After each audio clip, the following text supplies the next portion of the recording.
In Uruk, even the gods trembled at the king's command. In the mighty city of Uruk, where the walls stretched like the arms of gods, the air was thick with tension. The people whispered in the shadows of their homes, trembling not just at the roaring winds of the Euphrates, but at the overwhelming power of their king, Gilgamesh.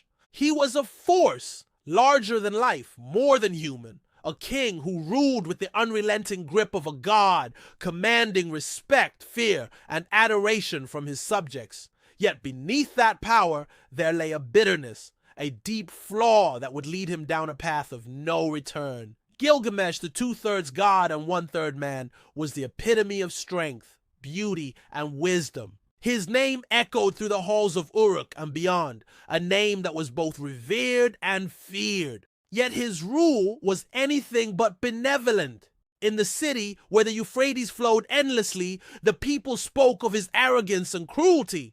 He took what he wanted, from the labor of his people to their wives, without question or mercy. His demands were endless, and his insatiable thirst for glory knew no bounds. The priest whispered, the nobles avoided his gaze, and the common folk prayed to their gods, hoping for divine intervention. The gods, however, had heard these prayers. They'd seen the suffering of the people, felt the oppression in their cries, and for the first time, they began to question whether Gilgamesh was truly worthy of his power. Though he was mighty, he was also a king who had yet to learn the true meaning of leadership, of respect, and of humility. It was in this world of divine discontent and earthly despair that the gods decided to intervene. From their heavenly abodes, they crafted a creature that would match Gilgamesh's strength, one that would challenge him in ways no mortal could. They created Enkidu, a wild man untouched by civilization, roaming freely in the forests and the wilderness. He was a being of raw power, untamed and unrefined, yet destined to be the key to Gilgamesh's transformation. In the heart of Uruk, life carried on as usual, the hum of activity filling the streets, but something shifted in the air.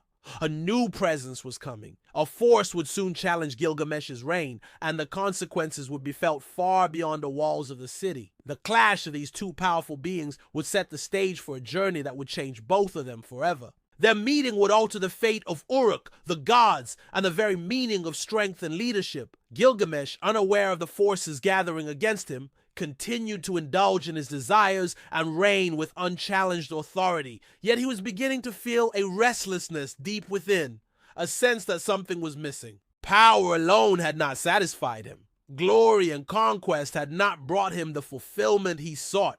There was a longing, a search for something greater that he could not name. This desire for more would become the driving force behind his journey. As the sun set over Uruk, casting long shadows across the city's grand walls, the people began to sense that something was about to change. The air was thick with anticipation, and the gods watched from their celestial perch, knowing that the time had come for their creation to step into the world. Gilgamesh would soon face a trial like no other. His world of power, control, and fear would be shattered by the appearance of a wild man, one who would challenge him, not just in battle, but in his very understanding of what it meant to be human. And so, as the people of Uruk continued their lives under the watchful eyes of their king, the first spark of a conflict was ignited, one that would alter the course of their history. This opening sets up the conflict between Gilgamesh's tyranny and the divine forces that seek to correct his path, building anticipation for the arrival of Enkidu and the transformation that is to come. It introduces Gilgamesh as a powerful yet flawed ruler, providing context for the gods' decision to create a worthy adversary. Would you like to expand on any specific part or add more depth to any section? The city of Uruk, in the heart of ancient Mesopotamia, cradled by the twin rivers of the Euphrates and Tigris, lay Uruk, a city of immense walls and towering gates. Uruk stood as a testament to human ingenuity and divine favor.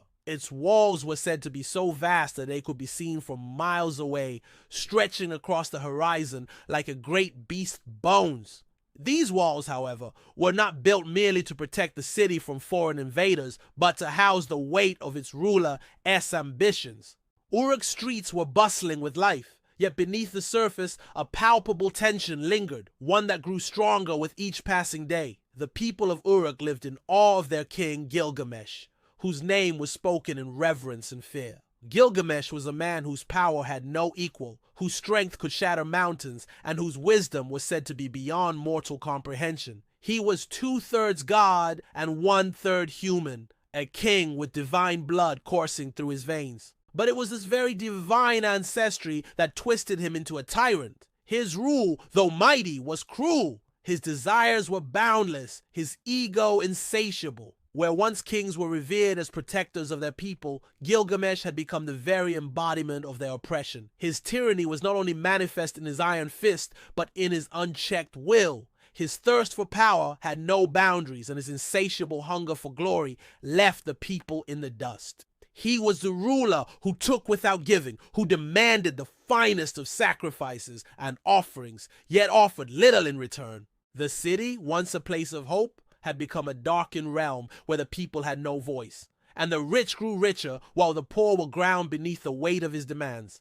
Gilgamesh's tyranny, Gilgamesh's reign, wasn't just marked by the sheer physicality of his rule, but by the way he manipulated the very fabric of life in Uruk. As a king, he had the power to summon anything he desired, but with that power came an arrogance that tarnished his ability to empathize with those beneath him. He used his authority to impose cruel and selfish laws that stripped the people of their dignity. He would often take what he wanted, whether it was the land's finest crops, the best of the artisans' work, or the most beautiful women. The people lived in fear, knowing that the king could demand anything of them at any time. The priests, once regarded as the voice of the gods, were now merely instruments of Gilgamesh's will. They performed rituals, not to honor the gods, but to appease the ever-hungry ego of their ruler. There was no respite for the common folk. The laborers who built the city were forced to work relentlessly, their hands calloused and their backs bent under the weight of endless demands. The farmers, who had once known prosperity from the fertile lands of Uruk, found their crops taken by the king without compensation. The artisans who had crafted masterpieces of pottery and sculpture were now coerced into creating monuments to Gilgamesh's greatness. But it was not just material wealth that Gilgamesh coveted, it was also the power over life itself. His infamous law of right of the first night allowed him to claim any bride on her wedding night, an act that had stripped countless women of their agency and dignity. The city wept, yet no one dared to speak against their king. It was said that even the gods who watched over the city from their celestial thrones turned their eyes away in shame. The people's plight grew with each passing day, and the city became a place of deepening sorrow. Despite the splendor of Uruk's grand structures, the people felt trapped in their own homes, their spirits crushed under the weight of their king's will. They lived in a land of plenty, but they knew no joy. Their lives were spent in service to a king who saw them not as individuals, but as tools to further his own ambitions. The people's prayers. As the years wore on, the people of Uruk began to despair. What had once been a thriving city of creativity, culture, and commerce had become a land of misery. The cries of the people echoed through the streets, carried on the winds to the ears of the gods. They cried for deliverance, for a savior who would free them from the grip of their tyrant king. But their pleas were ignored, as if the gods themselves had turned away from their suffering. The elders of the city gathered in secret, whispering among themselves in hushed tones. They spoke of Gilgamesh's cruelty and the people's suffering, wondering if their prayers had gone unanswered because the gods themselves had abandoned them. The temple priests too began to question the legitimacy of Gilgamesh's rule, for no king who ruled in such a manner could be favored by the gods.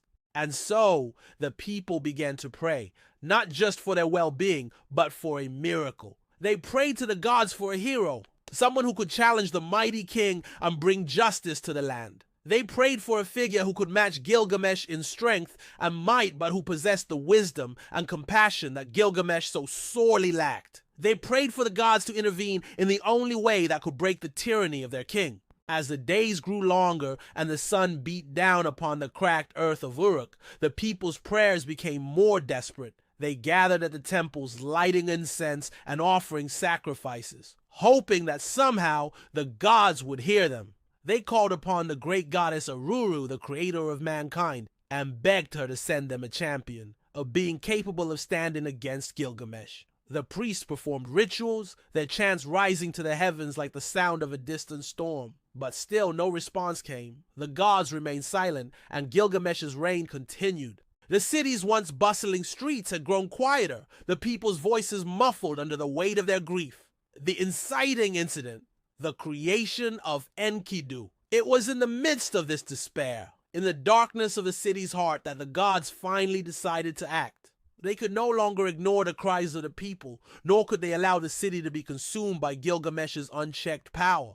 From the heavens, the gods called upon Uruk, the goddess of creation, and commanded her to fashion a being who could challenge Gilgamesh, a creature strong enough to stand against the king, Smite, a being who would balance the scales of power. Uruk, ever loyal to the will of the gods, dipped her fingers into the clay of the earth and shaped a figure that was neither man nor beast. She created Enkidu, a wild man born of the wilderness, untouched by civilization. Enkidu was a creature of raw power, a being whose strength was matched only by his connection to the earth.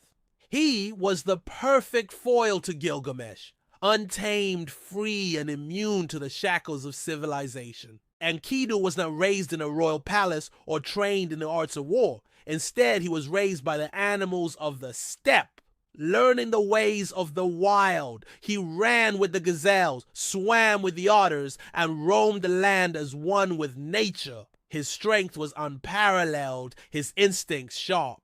Yet despite his power, he was unaware of the world beyond the wilderness. He had no concept of cities or kings, no understanding of the complex society that lay beyond the forest. The gods watched as Enkidu grew, knowing that his destiny was to clash with Gilgamesh. They had created him not just to challenge the king, but to bring about the balance that Uruk so desperately needed. The people's prayers had been heard, and their savior had been born in the form of Enkidu. Conclusion: the rising tension.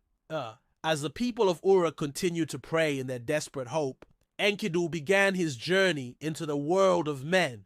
His path was set, and soon he would encounter the mighty Gilgamesh.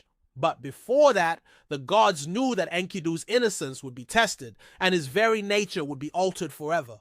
His encounter with civilization, with Shamhat and the ways of men, would be the catalyst that set him on the path toward his fated meeting with the king. The city of Uruk stood on a precipice of change, its walls echoing with the sound of impending conflict. The stakes had never been higher. Would Gilgamesh, the mighty king, be humbled by a creature of the wild? Would Enkidu, raised in the untamed world, be able to adapt to the complexities of civilization? And most importantly, would the people of Uruk find the justice they so desperately sought, or would they be left to suffer under the rule of a king who knew no mercy? The world of Uruk, once filled with the echoes of the gods' silence, was now poised for a monumental shift. The people's prayers had been answered, and soon the city would witness a battle that would shape its destiny for centuries to come. Act 2A, escalate conflict. Introduce Enkidu. The gods had seen enough. They had heard the cries of the people, felt the despair rising from the depths of Uruk, and watched as the balance of the earth teetered on the edge of ruin. Gilgamesh, with his insatiable desires and unrelenting arrogance, had gone too far. There was no humility in his heart, no wisdom to temper his power. His tyranny, unchecked and unchallenged, had spread like wildfire across the land. And yet, despite his strength, despite his divine heritage, the gods knew he was incomplete. He was a ruler without understanding, a king without compassion. What he needed was a challenge, one that would break him down and force him to confront the very limits of his own power. In the heavens, the gods convened. They whispered to one another, their voices filled with both anger and pity. From their divine abode, they created a being of unparalleled strength and purity, a creature to rival Gilgamesh, a force to challenge his dominion over the earth. And thus, from the sacred clay of the earth and the breath of the winds, Enkidu was born. Enkidu was not of civilization, not of Uruk or any city. He was wild, untamed, a child of the wilderness. Raised by the beasts of the forest, he roamed free, untouched by the hands of men, with no understanding of the world beyond the green forests and rocky plains. His body was like that of a lion, muscular and powerful, covered in thick matted hair that caught the sunlight as he moved through the land. His eyes burned with a fire of life, his senses sharp, attuned to the rhythm of the natural world. He could hear the faintest rustle of leaves, feel the tremors of the earth beneath his feet, and smell the scent of prey from miles away. Enkidu was the embodiment of the wilderness, a creature of instinct and freedom. For days, Enkidu lived among the wild animals of the forest, running with the gazelles, swimming with the river otters, and hunting with the wolves. He was one with nature, a being of pure vitality. His power was unmatched, and the animals, once fearful of mankind, now accepted him as one of their own. They had never seen anything like him. This human who could move as they did, who could communicate without words, only through actions and shared understanding. But Enkidu's existence, as peaceful as it was not destined to last. The world of man, with its rules and its cities, was calling to him. It was not enough for the gods that Enkidu lived in the wild. They wanted him to cross the threshold into civilization. They wanted him to challenge Gilgamesh, to test the king's might and his very understanding of what it meant to be a ruler. The gods, in their wisdom, knew that Enkidu's true purpose would be fulfilled only when he met the man who had wrought such suffering on the earth, the one who had taken from the people without mercy. And so they sent a woman, Shamat, a temple priestess, skilled in the ways of seduction and persuasion, to find Enkidu and lead him into the world of men. She was their instrument, the one who would break Enkidu's connection to the wild and bring him into the fold of civilization. Shamat was no stranger to the desires of men. She was beautiful, graceful, and wise, capable of guiding even the most wild of creatures into the hands of civilization. When Shamat first met Enkidu, he was bathing in a pool near the edge of the forest. The animals, sensing her presence, recoiled, but Enkidu, curious, approached her. His wild, untamed nature was evident in his eyes, and yet there was something in his gaze, something that suggested a longing for something more. Shamat, recognizing the fire within him, knew this was the moment. She spoke softly to him, her words like honey, promising the pleasures of the world beyond the wilderness. She told him of the city of Uruk, where men and women lived together, where kings ruled, and where the pleasures of the flesh and the mind awaited him. At first, Enkidu was resistant. He was a creature of the wild, free from the constraints of society. He had no need for the things Shamat spoke of. But Shamat was patient. She spent days with him, teaching him the ways of men. She introduced him to the art of eating bread, the drink of beer, and the pleasures of human touch. Slowly, Enkidu's connection to the wild began to fade. He learned to walk with the grace of a man, to speak the language of civilization, and to understand the complexities of human emotion. The wild animals, once his kin, now saw him as a stranger. He had lost the purity of his nature, and in its place he found something new, a hunger, an ambition, a desire to see the world of men. It wasn't long before Enkidu's journey brought him to the gates of Uruk, the great city ruled by Gilgamesh. The walls of the city loomed before him, and he stood at the entrance, a man now, but still with the heart of the wild. He was ready to face the world of men, to test his strength against the rulers of his strange new world. The people of Uruk, who had heard of Gilgamesh's exploits and tyrannical rule, watched in awe as the wild man walked through their streets. They had never seen a creature like him. A man who seemed both part of the earth and separate from it, a being who held the power of nature in his very presence. His wild eyes met those of the citizens, and for the first time they felt a stirring in their hearts, a hope, a fear, a sense of something momentous about to unfold. And so it was that Enkidu entered Uruk, the city of Gilgamesh, the city that had seen no equal in strength, power, or might. The two forces, wild and civilized, untamed and controlled, were destined to meet. It wasn't long before the fateful encounter occurred. Gilgamesh, who had heard tales of this wild man, saw him as an affront to his own power. Enkidu, on the other hand, saw in Gilgamesh a king who embodied everything he had come to despise: pride, arrogance, and tyranny.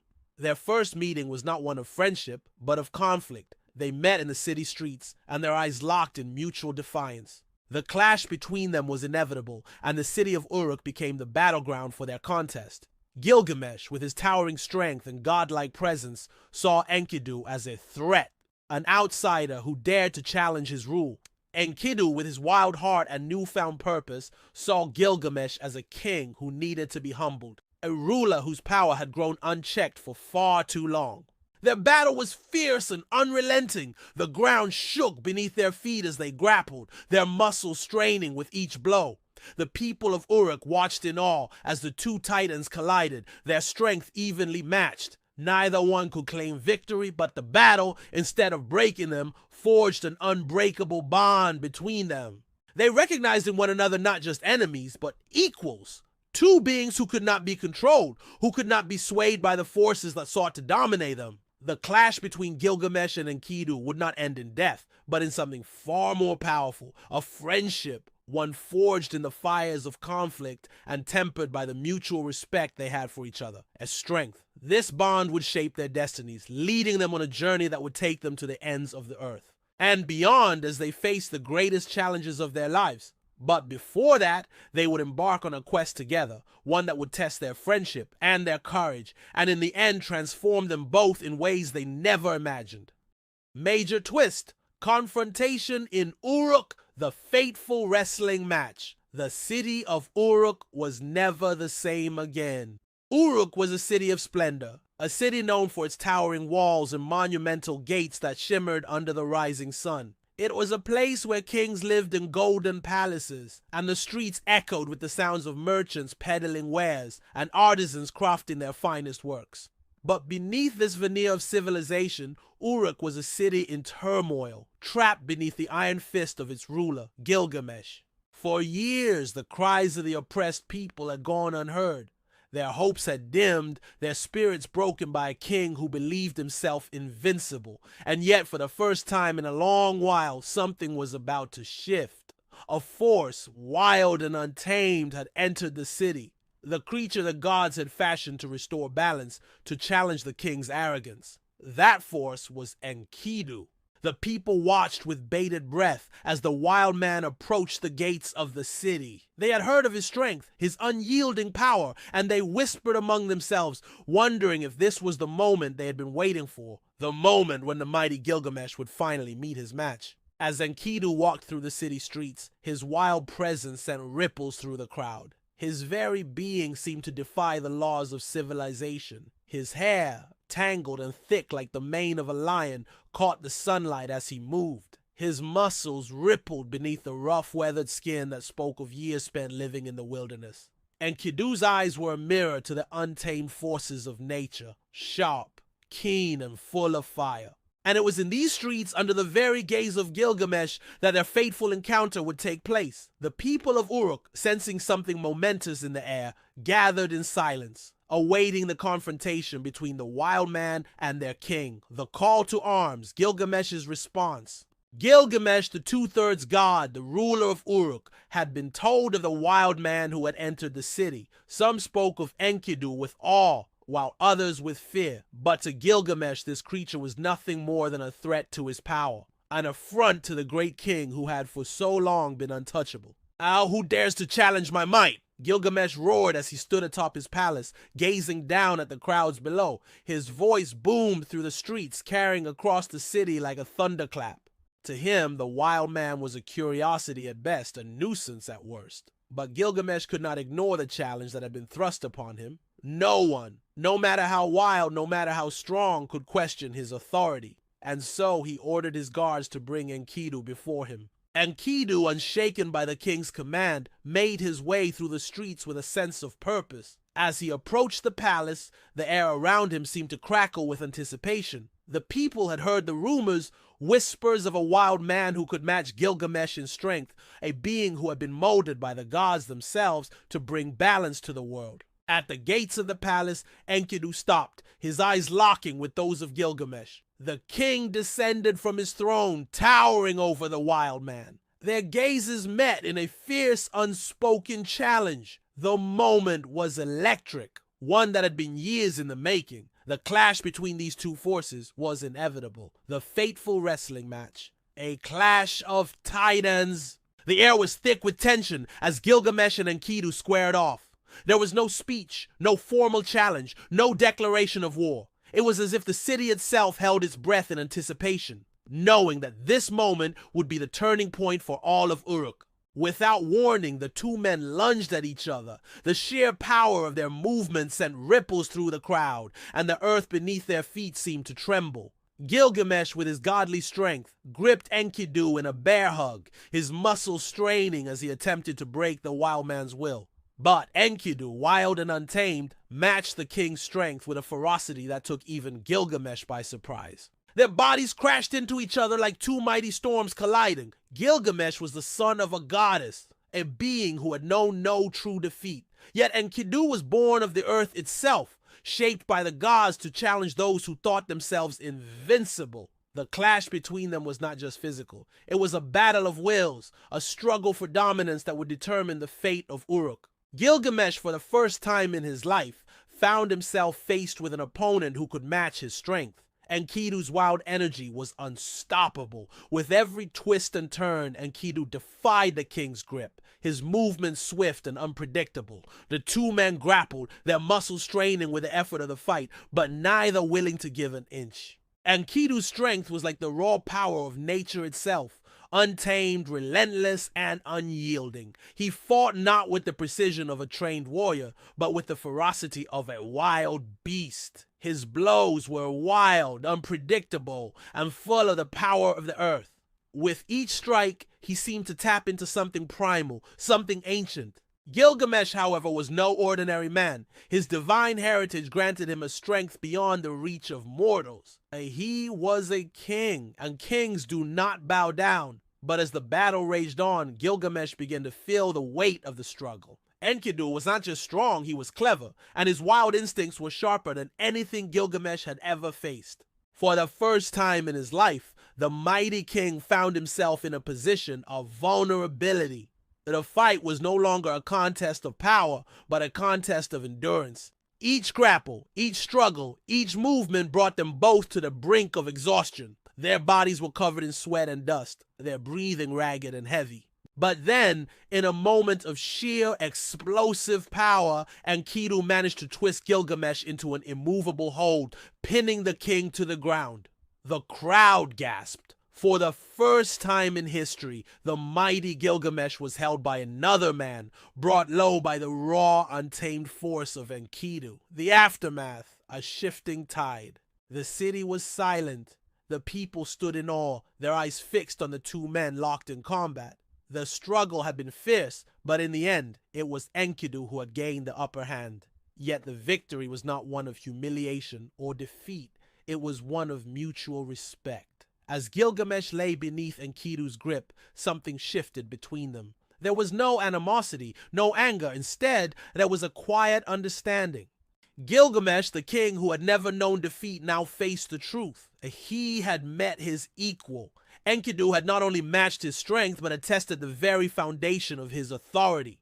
The wild man had come into his city, challenged his reign, and proven that no king, no matter how mighty, was invincible. But it wasn't just the fight that had changed them. It was the connection that had been forged in the heat of battle. There was no longer any question of dominance or submission. Instead, there was something deeper, something that neither man had expected, a bond of mutual respect. As the dust settled, the two men rose to their feet. Gilgamesh, still breathing heavily, looked at Enkidu with new eyes. He saw in him not just an opponent, but a brother, someone who had challenged him not for power, but for the sake of balance. And in that moment, Gilgamesh understood what he had been missing all along. Power alone was not enough. To be a true king, one needed wisdom, humility, and the strength to recognize when one had been bested. Enkidu, for his part, saw in Gilgamesh a king who had been shaped by his own desires, a ruler who had lost sight of what it meant to be human. He had not come to Uruk to defeat the king, but to challenge him, to bring him back from the brink of tyranny. And in that challenge, he had found something he had not expected, a man who could be redeemed. Conclusion, the path forward. The fateful wrestling match had done more than just challenge Gilgamesh's power. It had laid the groundwork for something greater, a partnership, a bond between two beings who, though different in many ways, shared a common purpose. Together, they would embark on a journey that would test them both and shape the future of Uruk. The city, once gripped by the tyranny of its king, was now on the cusp of transformation. The challenge had been made, and the stakes had never been higher. What would happen next? Would Gilgamesh and Enkidu work together, or would their newfound bond be torn asunder by their differences? Only time would tell, but one thing was certain: the world of Uruk had changed forever. The beginning of a new bond. The wrestling match had not only revealed the raw strength of both Gilgamesh and Enkidu, but had also unearthed something deeper, an unspoken recognition, a bond forged in the fires of conflict. In the aftermath of the battle, as the dust settled and their breaths returned to normal, neither man saw the other as an enemy, but as a mirror, a reflection of themselves. There was no longer any desire to dominate or subjugate. Instead, there was an understanding. They were two forces, equally matched, both shaped by different worlds, but connected in their shared need for purpose. Gilgamesh, the mighty king of Uruk, had long believed in his own invincibility. But now, after the confrontation with Enkidu, something had shifted within him. He was no longer the same ruler who demanded submission from his people, nor was he the same man who had relished in the worship of his strength. For the first time, he saw the limitations of his power, not in his physical strength, but in his understanding of life, leadership, and what it truly meant to be a king. Enkidu, for his part, had come to Uruk not to challenge Gilgamesh's reign, but to test him, to awaken him from the slumber of tyranny. Enkidu had been born from the wilderness, untouched by the complexities of civilization. But in the king's eyes, he saw not just a king with a mighty name, but a man, flawed, vulnerable, and seeking something more. It was this recognition that forged a powerful friendship between them. They were no longer strangers. Their shared experience had created a bond that neither could have foreseen. But this bond would soon be tested. The world around them was as brutal as it was beautiful, and Gilgamesh and Enkidu would soon face a challenge that would test their friendship, their strength, and their very lives. It was a challenge that lay beyond the walls of Uruk, in the heart of the forest, where the demon Humbaba guarded the cedar forest. The call to adventure, the challenge of Humbaba. It was the arrival of a messenger from the gods that sparked the next chapter of Gilgamesh and Enkidu's journey. A figure cloaked in mystery and divine authority came to Uruk with a task, one that would pull them from the comforts of the city and into the unknown. The gods, seeing the new strength and bond between Gilgamesh and Enkidu, sought to test them further, to send them on a mission that would demand more than just strength. They needed a champion who could overcome fear, embrace sacrifice, and face death itself. The messenger, an angelic being of celestial beauty, approached Gilgamesh with words that cut through the air like a blade. "Great Gilgamesh, king of Uruk," she intoned, "the gods have watched your reign with both awe and sorrow. You are strong, but you lack the wisdom of humility. You are powerful, but your heart is empty. The time has come for you to prove your worth, not just as a ruler, but as a man worthy of the gods' favor." Her words stung, but Gilgamesh, undeterred, stood tall. "What is it that the gods ask of me?" he demanded, his voice both regal and curious. The messenger continued, her voice unwavering. "There is a creature, a demon, who haunts the cedar forest. His name is Humbaba. He guards the sacred trees that provide the wood the gods use to build their palaces. Humbaba is a fearsome being, a terror to all who enter the forest. He is the embodiment of death, the lord of the wilderness, and the gods can no longer allow him to stand. They command you, Gilgamesh, to go into the forest and slay Humbaba. Only then will you prove yourself worthy of the divine favor you seek." Gilgamesh's eyes blazed with determination. This was the quest he had been waiting for, the challenge that would cement his legacy. But there was one thing he knew to be true. He could not do this alone. He needed someone who understood the wild, who could match him in strength and resolve. He needed Enkidu. Turning to his new companion, Gilgamesh spoke. "Enkidu, the gods have called upon me to face Humbaba in the cedar forest. Will you stand by my side as a brother and companion to defeat this creature and prove that no force on this earth is beyond our reach?" Enkidu, his eyes burning with a fire of his own, nodded without hesitation. "I will stand with you, Gilgamesh. We will face this creature together. The gods have sent us this task, and we will not falter." Thus the two warriors, bound by friendship and mutual respect, set out toward the cedar forest, their hearts filled with both dread and excitement. They were about to embark on a journey that would push them to their limits, that would challenge not just their strength, but their very understanding of life and death. The journey into the cedar forest. The journey to the cedar forest was long and treacherous. The land grew wild and untamed as they left the civilized walls of Uruk behind, and the air thickened with the scent of ancient trees and the whispers of unseen creatures. The wilderness seemed to swallow them whole, and the weight of the unknown pressed heavily on their shoulders. For days they traveled through dense forests, across rivers and over mountains. They encountered wild beasts that shrank before their power, yet they knew that the true challenge awaited them in the heart of the forest. It was said that Humbaba's roar could shake the very heavens, that his eyes burned with the fury of 1,000 suns, and that no man who entered the cedar forest had ever returned. But Gilgamesh and Enkidu were not ordinary men. They were champions, forged through struggle, and forged again in the fires of their battle with one another. Together they had faced the unknown and come out stronger. And so, as the trees grew darker and the air grew thicker, they pressed on, their determination unyielding. Along the way, Enkidu, ever in tune with the rhythms of the earth, spoke to Gilgamesh of the dangers they would face. Humbaba is no mere beast, he said, his voice low. He's a force of nature, a creature born of the gods. We must be wary, for the forest itself seems to protect him. It is as though the very trees are watching us, waiting to strike. Gilgamesh, though determined, listened to his friend's words. You are right, Enkidu, but we will face him together, and together we will overcome whatever challenges await us. As they drew closer to their destination, the forest grew darker still. The trees, ancient and towering, seemed to close in around them. The sound of the wind through the branches was replaced by an eerie silence, as though the forest itself held its breath. And then they heard it.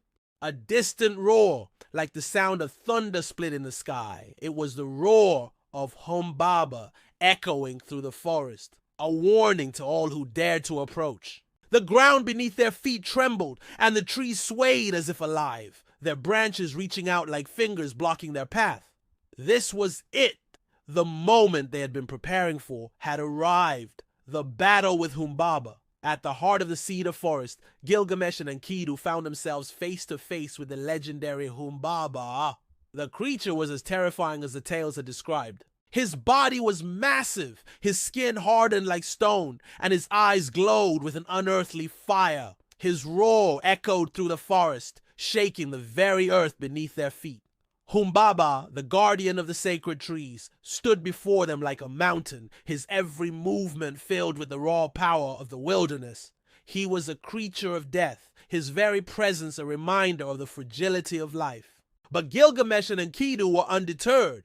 They had come for him, and they would not turn back. The battle was brutal. Humbaba's strength was immense, and his roar sent shockwaves through the forest. He swung massive limbs that could crush stone, and his fiery breath scorched the earth. Yet Gilgamesh and Enkidu fought with all their might, their bond making them unstoppable. Together, they danced around the beast, their movements synchronized, their attacks timed perfectly. Enkidu's wild instincts complemented Gilgamesh's strength, and with every strike, they wore the mighty Humbaba down. But even as they pressed forward, the beast fought back with all his fury. Enkidu, feeling the weight of the battle, called out to Gilgamesh, we must end this now, or we will be consumed by the forest's power."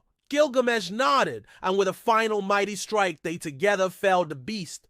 Humbaba's roar echoed through the forest as he fell, defeated by the combined strength of the two warriors. The aftermath. A new understanding. The defeat of Humbaba was a turning point for Gilgamesh and Enkidu. The victory, though hard-won, was not without its costs.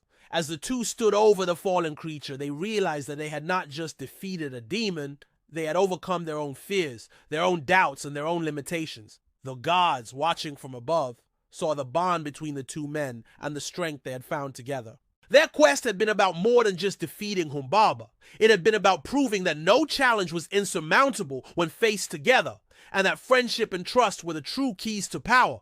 Enkidu, once wild and untamed, had become more than just a companion. He had become a brother, someone who understood Gilgamesh in ways no one else could. Gilgamesh, the king who had once ruled with an iron fist, had learned the value of humility, of partnership, and of sacrifice. Together they had conquered the darkness of the cedar forest, and in doing so, they had forged a bond that would carry them through the greatest challenges yet to come. Conclusion: a future unknown. With Humbaba slain and the sacred trees of the forest saved, Gilgamesh and Enkidu returned to Uruk, their friendship stronger than ever.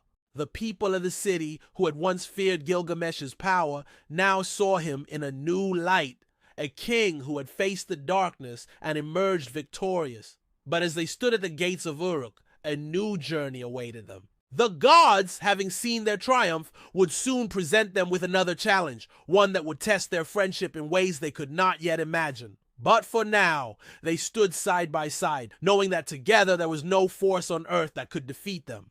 The seeds of defiance. In the wake of their victory over Humbaba, the bond between Gilgamesh and Enkidu had solidified into an unbreakable friendship. They had journeyed into the heart of the wilderness, faced unimaginable danger, and emerged victorious. For Gilgamesh, this victory was more than just the slaying of a demon. It was a sign that he was capable of achieving greatness, a belief that had long eluded him. But in the heart of victory, there was a dangerous seed of arrogance. He had proven his strength, but now the thirst for glory burned hotter than ever. However, what Gilgamesh did not realize was that his newfound sense of invincibility would soon catch the attention of the gods, attention that would not be as favorable as he had hoped. The gods had watched his exploits with interest, from his early acts of tyranny in Uruk to his triumphant victory over Humbaba. Gilgamesh's courage was undeniable, but it was his arrogance that disturbed them. In their eyes, he had overstepped, challenging not only the forces of nature, but the very balance of the divine order. Gilgamesh, in his newfound arrogance, believed that no one, no god, no force could stand against him. He had grown bold to the point of provocation. It was the goddess Ishtar, who had long watched from the heavens, that decided to take matters into her own hands. She saw Gilgamesh's victory and his growing hubris as an affront to the gods. She saw a king who believed he could take whatever he wanted, and she could no longer tolerate his defiance. In her anger, she turned to her father, Anu, the king of the gods, and demanded retribution. Gilgamesh has defied the gods too long, Ishtar declared. He has humbled Humbaba, yet he does not bow to the will of the heavens. Send the bull of heaven upon him, so he may learn the cost of arrogance. Anu, wise and patient, knew that Gilgamesh's actions had indeed angered the gods. But he also saw something that others had missed. Gilgamesh's journey was one of growth, and perhaps this challenge would serve as the ultimate test of his humanity. Still, Anu could not let his daughter's request go unheeded. He summoned the bull of heaven, a divine beast that embodied destruction itself. Its roar could shake mountains, its hooves could crush cities, and its power was beyond mortal comprehension. The gods had decided that Gilgamesh would learn the price of defying them, the wrath of Ishtar and the bull of heaven. Ishtar descended from the heavens, her presence a storm of beauty and fury.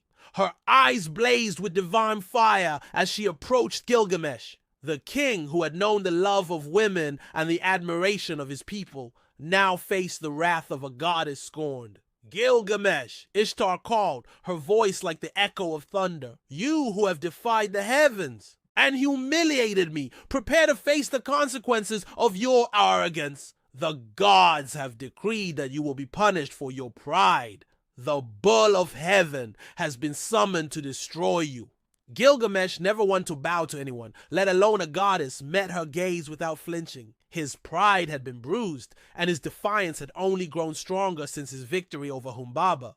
You seek to punish me, Ishtar? He asked, his voice calm, yet filled with a fire that mirrored hers. What have I done to deserve your wrath? I am a king who seeks greatness, a king who does not fear the gods. If you seek to bring destruction, then I will face it as I have faced everything, head on. Ishtar's face twisted with fury at his words. Her power surged, and with a single command the earth trembled beneath their feet. You are no king, Gilgamesh. You are but a man who thinks he is above the gods. Now face the bull of heaven and learn the limits of your strength. At her command, the heavens roared, and the bull of heaven descended upon Uruk with a force that shook the city to its very foundations. The sky darkened as the creature appeared, a massive beast, its eyes burning with divine fury.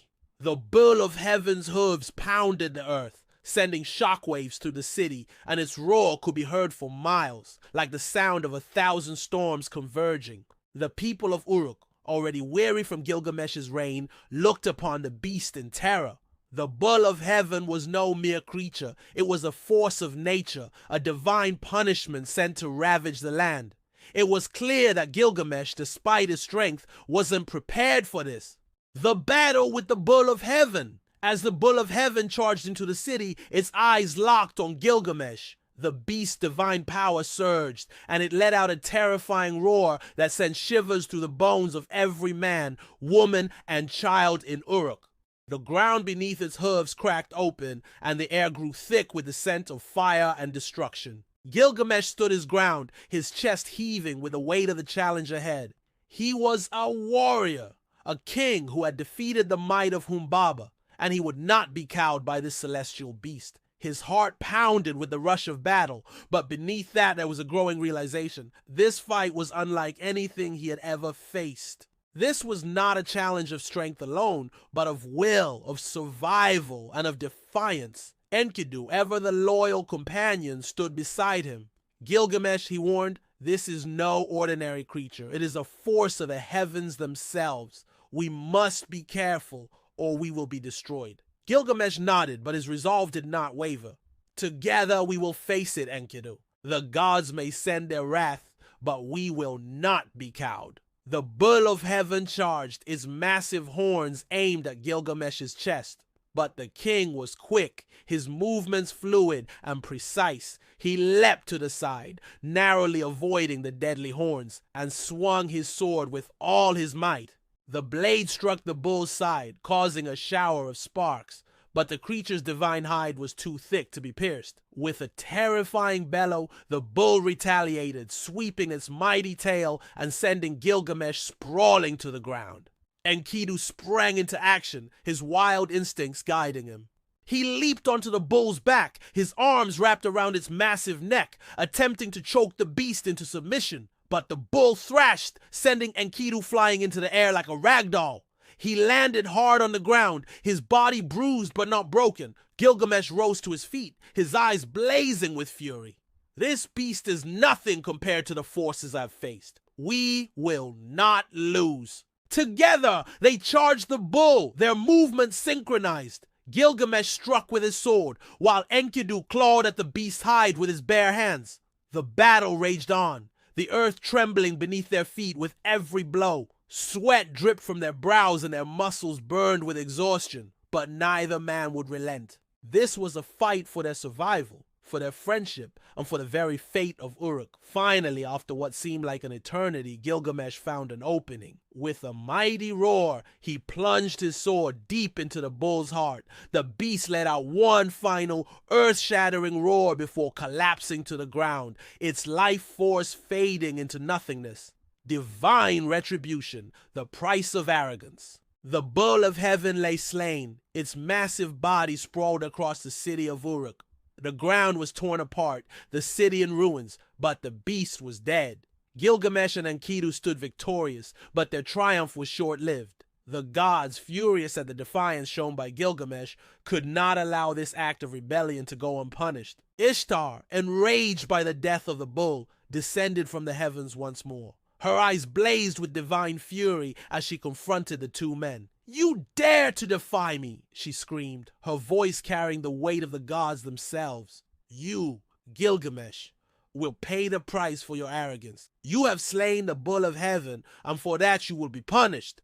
Anu, her father, appeared beside her, his face grim. "Gilgamesh, you have overstepped your bounds. You have shown disrespect not only to the gods, but to the very forces that govern the world. For this there must be retribution." The sky darkened as a storm gathered above, and thunder rolled across the heavens. The gods decreed that the price for defying them would be steep. Enkidu, the companion who had fought so bravely by Gilgamesh's side, was struck down. His body, once strong and full of life, was now ravaged by a terrible fate. The gods had decided that in order to humble Gilgamesh, they would take from him the one thing that mattered most, his companion, his brother in arms. Gilgamesh fell to his knees, his heart breaking as Enkidu's lifeless form was cast before him. The loss was unbearable, a wound that would never heal. In his arrogance, Gilgamesh had not only defied the gods, but had sacrificed the one person who had stood by him through everything. Conclusion, a king broken. The confrontation with the bull of heaven had come at a terrible price. Gilgamesh had learned too late the cost of defying the divine. His victory, though hard-won, had only deepened the gods' anger, and in the aftermath he was left with nothing but grief and loss. As the storm clouds parted and the gods withdrew, Gilgamesh sat alone in the ruins of his city, staring at the body of his fallen friend. The battle was over, but the true struggle had just begun. Now, more than ever, he understood the price of arrogance, the cost of unchecked ambition. The gods had delivered their retribution, but Gilgamesh, the king who had once ruled with arrogance, now faced the hardest trial of all, the trial of humility and acceptance. The final blow, the death of Enkidu. The world seemed to freeze around Gilgamesh as he knelt beside Enkidu's lifeless body. The vast city of Uruk, once a bustling metropolis full of power and pride, now stood as a hollow shell in the wake of the loss that had struck its heart. The winds that rustled through the city streets felt cold and empty, as if they too had lost their will to carry on. Gilgamesh's eyes, usually burning with a fierce confidence, were now dull with sorrow. The gods had demanded a price, and that price was the life of his dearest companion, the one who had stood by him through every battle, every victory, every moment of weakness. Enkidu was not just a friend, he was the brother Gilgamesh had never known he needed. Their bond had been forged in the fires of conflict and solidified in the silence of mutual respect. Now, that bond had been severed, and with it, a piece of Gilgamesh's very soul. It was not the weight of the bull of heaven, nor the wrath of the gods that crushed Gilgamesh now. It was the unbearable emptiness of Enkidu's absence. He had fought gods and monsters, but nothing had prepared him for this. The loss of someone who had understood him, who had shared in his triumphs and his failures. The gods had taken Enkidu, and Gilgamesh was left with nothing but the raw, bleeding wound of grief. As Gilgamesh sat there, his hand resting on Enkidu's cold, lifeless form, he wondered if there had ever been a greater price to pay for a single moment of defiance. His heart, once so full of ambition and pride, now ached with the heavy weight of loss. He had sought immortality through glory, but in the end, it was this final, devastating loss that had shown him the true cost of his arrogance. The king faces mortality, the journey that had started with a thirst for eternal fame, power, and greatness had come full circle. Gilgamesh, in his moment of victory over Humbaba, had believed that nothing could stop him. He had been 2/3 God after all. His name was already spoken of in awe. Yet now he sat amidst the ruins of his own making, mourning the death of his closest companion, wondering if immortality itself was worth the pain he now felt. Days passed in a blur of grief, and the king was no longer the same man. He had once been driven by pride, by the belief that he could do anything, that he could conquer all and reign supreme forever. But now he was haunted by the reality that all men, even kings, were mortal. Death came for all, regardless of their power or stature. He had witnessed Enkidu's death firsthand, and with it, his own fear of mortality had been awakened. Gilgamesh stood at the edge of the city, gazing out over the horizon. The wind was gentle now, whispering softly in his ear as if it too mourned the loss. The vast walls of Uruk loomed behind him, symbols of his strength, of everything he had built. Yet for the first time, he saw them not as markers of his greatness, but as barriers, walls that could never protect him from the inevitable truth of life. His thoughts turned to the gods, the same gods who had granted him divine power and then taken it away with a stroke of retribution. He had once sought to be like them, above all others a king whose power was unchallenged. But now he understood that the gods, with all their immortality, were also bound by forces beyond their control. Death was the one thing that even they could not escape. And in this realization, Gilgamesh understood something deeper about life and death. The search for immortality, a turning point. Determined to find meaning in his grief, Gilgamesh made a decision. He would seek out Utnapishtim, the immortal one, the only mortal who had been granted eternal life by the gods. Utnapishtim's tale was legendary. He was a survivor of the Great Flood, a man who had been chosen by the gods to live forever. If there was any hope of escaping death, Gilgamesh believed that Utnapishtim held the answer. Thus, Gilgamesh set out on a new journey, one that would take him far from Uruk, beyond the familiar boundaries of a city he had ruled, into the unknown world of the gods. His heart, though broken, was still filled with determination. He would find Utnapishtim, and through him he would unlock the secret to eternal life. He could not accept the death of Enkidu as the final end. There had to be a way to preserve what they had shared, to make Enkidu's death have meaning, but this new journey was not one of glory. It was a journey of introspection, a search for the answers to the fundamental questions of life. What was the value of immortality if it came at the cost of living fully? Was the pursuit of eternal life worth the pain and suffering that came with it? In the end, would it bring peace, or would it only deepen the ache of loss? Utnapishtim's wisdom, the realization of mortality. After many trials, Gilgamesh finally reached Utnapishtim, the immortal sage. The journey had been grueling, filled with treacherous landscapes, divine challenges, and physical exhaustion. But through it all, Gilgamesh remained resolute. When he finally met Utnapishtim, the immortal one greeted him with a mixture of sympathy and pity. "You seek immortality, Gilgamesh," Utnapishtim said, his voice calm and steady. "But immortality is not a gift. It is a curse. To live forever is to watch all those you love fade away, to witness the endless cycle of life and death, and to remain untouched by it. Do you truly wish to carry that burden?" Gilgamesh, his eyes filled with the remnants of grief, nodded. "I have seen the price of death. My friend Enkidu was taken from me. The gods have shown me that all things end. I seek the secret to eternal life, so that I may never face such a loss again." Utnapishtim's eyes softened, and he told Gilgamesh the tale of the great flood, of how he had been chosen by the gods to survive, and how once the flood waters had receded, he had been granted immortality. But Utnapishtim's words carried weight beyond the story he told. He spoke of the futility of trying to outrun death, of the inevitability of change, and of the beauty found in living a full life, even in the face of mortality. "There is no secret to immortality, Gilgamesh," Utnapishtim said. "The gods may give it to some, but for mortals like us, death is the great equalizer. It is what makes life precious, what makes our moments here on earth meaningful. Without death, there would be no life. It is through the cycle of living and dying that we find our purpose." Gilgamesh listened, and as Utnapishtim's words sank in, something deep within him began to shift. The pain of losing Enkidu was still there, but it no longer consumed him. He realized that the quest for immortality, the quest to avoid death, was a distraction from what truly mattered: the love, the friendships, and the experiences that made life worth living. Gilgamesh's transformation from king to sage. When Gilgamesh returned to Uruk, he was no longer the same man who had once ruled with arrogance and pride. The king who had sought to conquer death had found something more valuable: the understanding of mortality itself.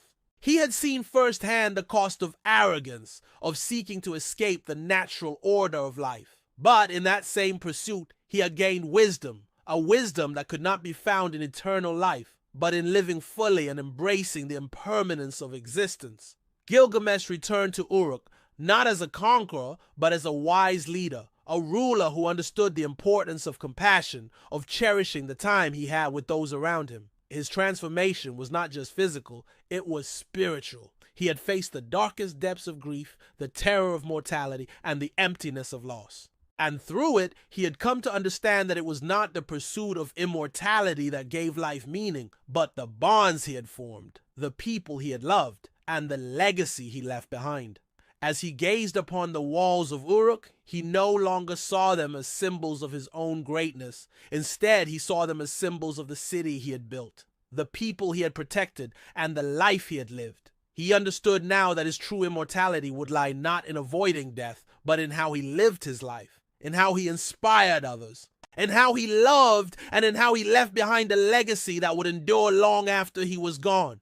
Conclusion: a king's legacy. Gilgamesh's transformation was complete. He had been a king, a warrior, and a conqueror, but now he was a sage, a man who had learned the true meaning of life and death. The grief of losing Enkidu had shaped him, but it was the wisdom he had gained through that loss that had defined him. He had learned that death was not the enemy, it was a natural part of life, and it was in embracing that fact that one found true peace. In his heart, Gilgamesh knew that his journey was not over. There would always be challenges, always be moments of doubt and fear. But now he understood that the true challenge was not in seeking immortality, but in living with purpose, in cherishing the fleeting moments of life, and in making the most of the time he had. Uruk would remember him not just as a king, but as a man who had faced the depths of despair and emerged wiser, stronger, and more compassionate. His legacy would not lie in the monuments he built or the battles he won, but in the lessons he passed on to those who came after him.